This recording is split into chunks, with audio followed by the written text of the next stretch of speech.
யாக்கோபுக்கு 3ஆம் ஜாமத்தில் தூதன் தரிசனமாகி யாக்கோவின் தொடைச்சந்தை தொட்டார். அன்றிலிருந்து யாக்கோவின் வாழ்க்கை உதயம் ஆயிற்று. ஆசீர்வாதங்கள் வர ஆரம்பித்தது, பெருக்கத்தின் நன்மைகள் வந்தது.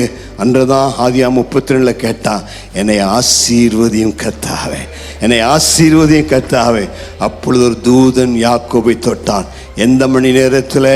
அந்த 3ஆம் ஜாமத்தில், பொழுது விடிவதற்கு முன்பதாக யாக்கோபை சந்தித்த தூதன் உங்களை சந்திக்க வருவார். நீங்க அதிகாலையில் எழுந்து ஜெபம் பண்ணீங்கன்னா, பொழுது விடிவதற்கு முன்னாடி அதிகாலையில் இருட்டோடு எழுந்து ஜெபம் பண்ணீங்கன்னா உங்களுக்கு அற்புதங்கள் நடக்கும். உங்கள் கடன்கள்லாம் அடைக்கப்படும். ரொம்ப கடன் சொல்லி அழுதுகிட்டே இருக்கிறீங்களா?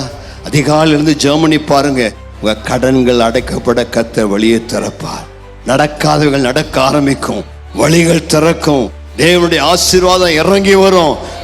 இன்றையிலிருந்து டெஸ்ட் பண்ணி பாருங்க, கர்த்தர் உங்களுக்கு செய்வார். கர்த்தருக்கு மகிமை உண்டாவதாக.